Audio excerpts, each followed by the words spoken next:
मर्द महिलाओं को हमेशा नीचा दिखाने की कोशिश में रहते। अरे अभी तक खाना नहीं आया, क्या मुझे एक और शादी करने की जरूरत है? नहीं जी नहीं, ऐसा मत करना, वरना मैं कहाँ जाऊंगी।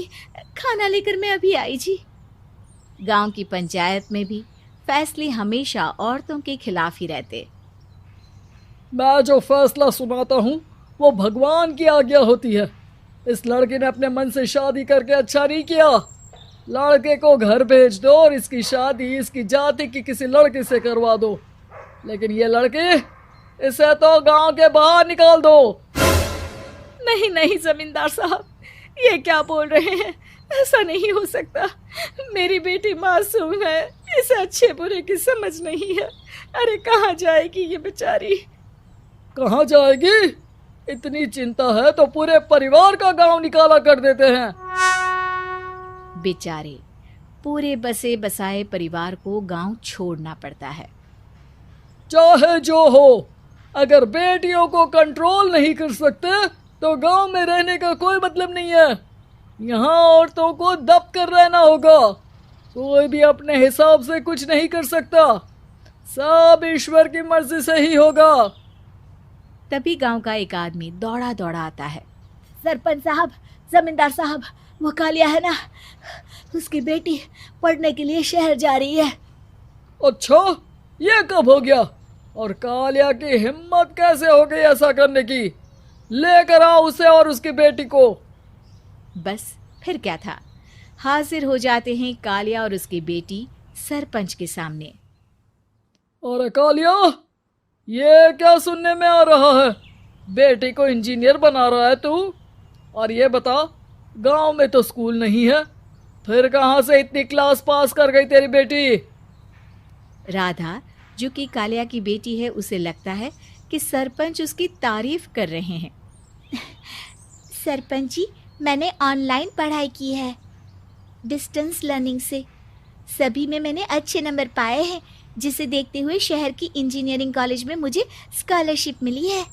वाह जी वाह, क्या होती है ये? पहले तो ये बताओ, फिर आगे की बात करते हैं। पूरा गांव राधा की बात सुन रहा था और राधा बोलती जा रही थी। तो ऐसे मैं फ्री में एक अच्छी शिक्षा लेकर गांव में जो कुछ परेशानियां हैं, जैसे बिजली, पानी और इंटरनेट जैसी समस्याओं के लिए काम करूंगी। मैं गांव को शहर से जोड़ने के लिए पुल का निर्माण करवाने का प्रस्ताव रखूंगी। मुझे पूरी उम्मीद है कि जल्द ही हमारा गांव भी तरक्की की राह पर चल पड़ेगा। राधा की बात सुनकर सारे गांव वाले ताली बजाने लगते हैं। सरपंच को समझ नहीं आता कि वो क्या करे। चुप रह नादान लड़की, गांव के खिलाफ जाने के लिए तुझे गांव से बेदखल कर दिया जाएगा, वो भी पूरे परिवार के साथ। और हाँ, अगर ठीक से गांव में रहना चाहती है तो ये पढ़ाई लिखाई छोड़ दे। हम तेरे लिए गांव का कोई होनहार लड़का देखेंगे। तभी गांव का एक आदमी बोल पड़ता है। अरे नहीं नहीं सरपंच जी, राधा बिटिया जो बता रही है, अगर वैसा हो जाए तो हम लोगों को पैसा कमाने के लिए बाहर नहीं जाना पड़ेगा। हाँ जी, और ना ही कोसों दूर पानी के लिए भटकना पड़ेगा। हमारे बच्चे भी अच्छी पढ़ाई कर सकेंगे और आगे बढ़ेंगे, ना कि हमारी तरह खेती करते बैठेंगे। क्यों गांव वालों, राधा बिटिया का साथ देना चाहिए ना।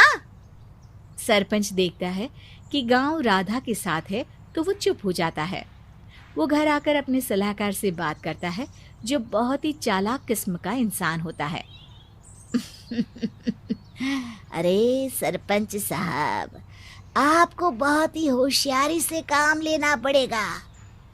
एक बार गांव तरक्की कर गया, यहाँ के बालक पढ़ लिए तो कोई ना पूछेगा आपको। और फिर ये जो बेटा और बेटी है ना आपके, इनको भी आम लोगों की तरह ही जीवन जीना होगा। हाँ, लेकिन करे तो क्या करे? वो ना आप मुझ पर छोड़ दीजिए, बस मैं जैसा बोलूं करते जाइए।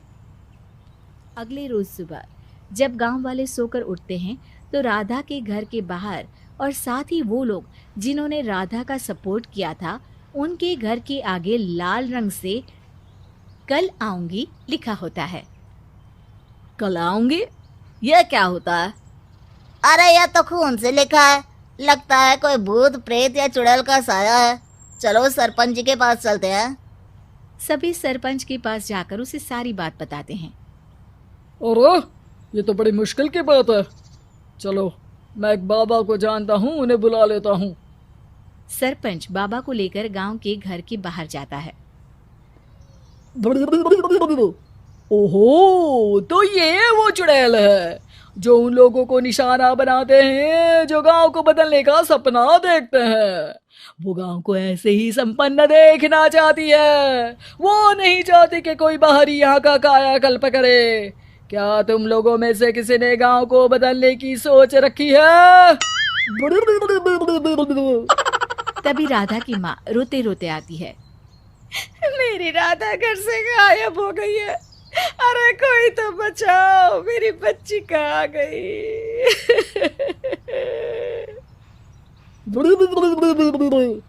ले गई वो चुड़ैल, तेरी बच्ची को ले गई। अब वो उसे श्रापित करके छोड़ेगी, उस पर चुड़ैल का साया हो जाएगा। तभी बुरी सी हालत में राधा भी वहां आ जाती है। उसके बाल चुड़ैल की तरह फैले होते हैं और कपड़ों में खून लगा होता है। सभी राधा को देखकर डर जाते हैं। माँ, पता नहीं मुझे कौन उठा कर ले गया था। अरे दूर दूर हो जा चुड़ैल, अब हम लोग इस गांव में नहीं रुकेंगे। अरे कैसे बातें कर रहे हैं आप? कल तो आप मेरे भरोसे गांव का हुलिया बदलने, अपने बच्चों को पढ़ाने और तरक्की उन्नति की बात कर रहे थे, तो आज क्या हो गया आपको? ये फिर तुम लोगों को बहकाएगी।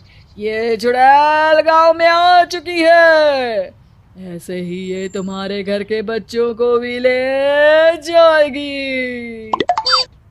गांव वाले राधा को गांव से बाहर निकाल देते हैं। उसके माँ बाप रोते रहते हैं, लेकिन गांव वाले नहीं मानते। मैं भी अपनी बहन के साथ गांव के बाहर रहूंगा, लेकिन वो पढ़ाई नहीं छोड़ेगी। वहीं सरपंच के घर पर सलाहकार कहता है। देखा, सांप भी मर गया और लाठी भी नहीं टूटी। लेकिन अगले ही दिन सरपंच के घर के बाहर भी वही शब्द लिखे होते हैं। और फिर सरपंच की बीवी कहती है, हमारी बेटी को किसी ने अगवा कर लिया है। तभी राधा का भाई वहां आ जाता है। अरे गांव वालों, मैंने सरपंच जी की बेटी को देखा था।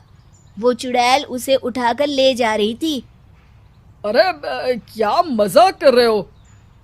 नहीं नहीं सरपंच जी, आप नहीं जानते। वो चुड़ैल अब आपकी बेटी में आ जाएगी, जैसे राधा के अंदर आ गई थी। तभी सरपंच की बेटी वैसी ही हालत में वहां आती है जैसे राधा आई थी। पापा, पता नहीं कैसे मैं गायब हो गई थी। चुड़ैल, इसके अंदर भी चुड़ैल का साया है, मारो इसे। अरे नहीं नहीं, इसे भी राधा के पास गांव के बाहर ही भेज दो। अरे चुप रहो, मेरी बेटी कहीं नहीं जाएगी और चुड़ैल वुड़ैल कुछ नहीं होता है। अरे कैसे बात कर रहे हो सरपंच जी? आप तो बोल रहे थे कि आपका फैसला भगवान का ज्ञान होता है, तो अपने पर बात आई तो अब आप ऐसे बोल रहे हैं। अरे ना ना ना, आपको अपनी बेटी को त्यागना ही होगा। अरे बुलाओ बाबा को। राधा का भाई बाबा को ले आता है, जिसे अब गांव वालों के डर के कारण सच बोलना पड़ता है। मैं कोई बाबा नहीं हूँ, मैं तो मोची था। ये सलाहकार महोदय ने मुझे कहा था एक्टिंग करने को। अब वो मुझे पैसे देने वाले हैं। अब मुझे माफ कर दो। गलती हो गई, मुझे माफ कर दो। तभी वहां राधा आ जाती है। देखा सरपंच जी, जब गांव के बच्चे साक्षर होंगे तो आप जैसे लोगों की चालाकी नहीं चलेगी।